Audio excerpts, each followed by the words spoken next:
हमारे चैनल सूरत गुरुकुल को सब्सक्राइब करना ना भूलें और बेल आइकन पे क्लिक करें।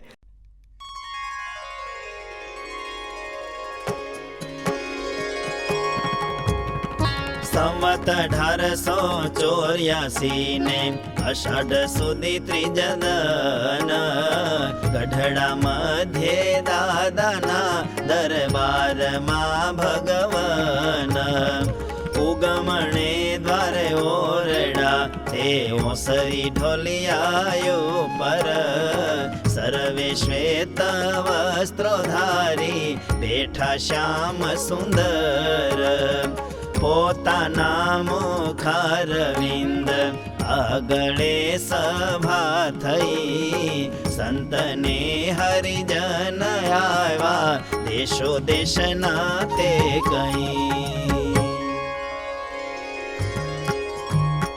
પછી બોલિયા શ્રીજી ભગવન રે અમે પૂછીએ છીએ એક પ્રશ્ન રે ઇન્દ્રિયોને મનને જીતાનું રે એક સાધન છે કે જુદું જાણું રે પછી મોટા મોટા સંત જે હતા રે જેવું ભાઈશું તેવું તે સર્વે કહેતા રે પણ મહારાજનો જે પ્રશ્ન રે સમાધાન કરી ન શકા જન રે પછી બોલિયા પ્રભુ ઘન શ્યામ રે એનો ઉત્તર તે તો હોય આમ રે તપ નિયમ સ્વધર્મ વૈરાગ્ય રે ચાર સાધને ઇન્દ્રિયો જીતાય રે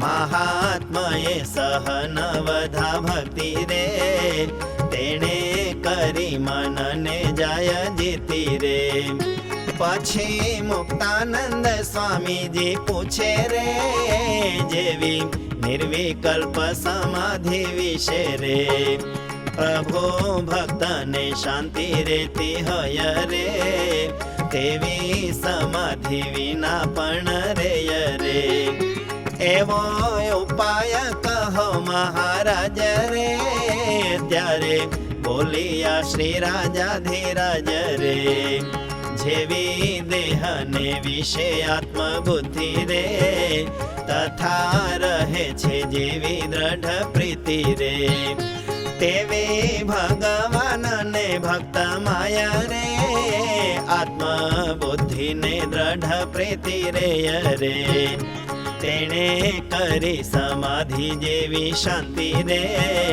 તે તો સમાધિ વિના પણ રહેતી રે પછી વાલી શ્રી હરિ ભગવાન રે સહુ સંત પ્રત્યે પૂછે છે પ્રશ્ન રે ગમે તેવા ભૂંડા દેશ કાળાદી રે પ્રાપ્ત થાય તોય જે ભક્ત કદી રે કલ્યાણના માર્ગેથી પડે નહીં રે એવી તે કેવી સમજણ રહી રે જેણે એવી દ્રઢતા આવે તેથી રે તેને કોઈ વિઘ્ન લાગતું નથી રે પછી મોટા મોટા જે સંત હતા રે જેવું ભાઈશું તેવું તે સહુ કહેતા રે પણ સમાધાન થયું નહીં જ્યારે રે શ્રીજી મહારાજ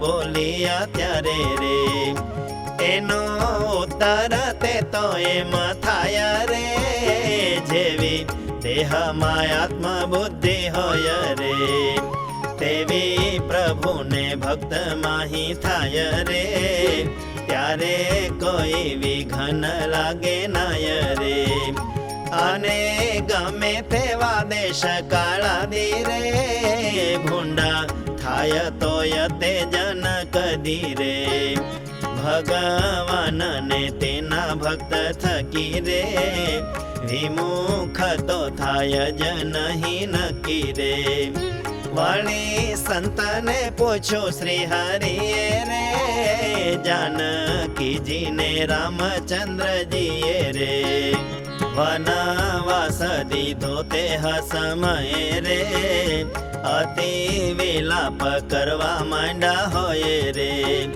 તેહા સમયે લક્ષ્મણ જતી રે, તેય દિલગીર થયા તયતી રે. ત્યારે સીતાજી કહે સુણો ભાઈ રે, મારા દુઃખ સારું હું રોતી નહીં રે. હું તો રામચંદ્રના દુઃખે રોઉં રે, કાજે રઘુનાથ કૃપાળુ બહુ રે. તેજે લોકાપવાદ સારું મને રે, વન વિશે મૂકી તેથી તે મને રે. હવે એમાં વિચાર થતો હશે રે, વાક વિના મૂકી છે વન વિશે રે. એમાં જાણીને કૃપાળુ અતિશે રે, બહુ દુઃખ મનમાં પામ્યા હશે રે. માટે પ્રભુ રામને કેજો તેથી રે, સીતાને તો કાંઈ જ દુઃખ નથી રે. ઋષિ વાલ્મીકના આશ્રમે જઈ રે, સુખે તમારું ભજન કરઈ રે.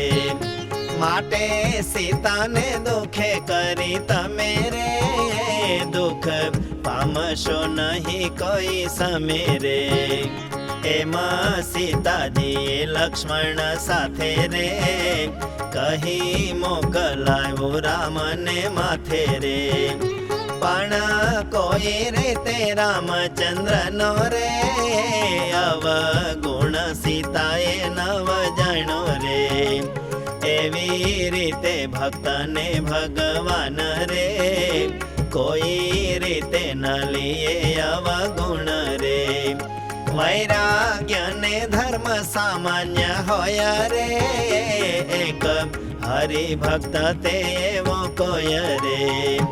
અને બીજો જે હરિભક્ત હોય રે, ધર્મ વૈરાગ્ય તો કરા હોય રે. પણ સીતાજી જેવી સમજણ રે, તે તો નથી તેનામાં જરા પણ રે. એ બે પ્રકારના જે હરિભક્ત રે, તેમાં કેવાની કરવી સોબત રે.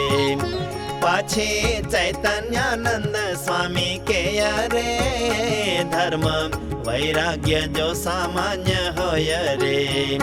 પણ સીતાજી જેવી સમજણ રે, તેનો સમાગમ કરવો પણ રે. અતિ વૈરાગ્ય ધર્મ વાળો હોય રે, પણ ભગવાનને ભક્ત જે રે. તેનો અવગુણ જો લેતો હોય રે, તેનો સંગ ક્યારેય ન કરાય રે. પછી બોલ્યા શ્રીજી મહારાજ રે, યથાર્થ ઉત્તર થયો આજ રે. પછી બોલ્યા શ્રીજી મહારાજ રે, યથાર્થ ઉત્તર થયો આજ રે. इति श्री सहजानंद स्वामी प्रबोधिते अध्यात्मशास्त्रे श्री वचनामृत सद्ग्रंथे गढ़ड़ा अंत्य प्रकरणे सीतावत अवबोधो नाम एकादशमं वचनामृतम्।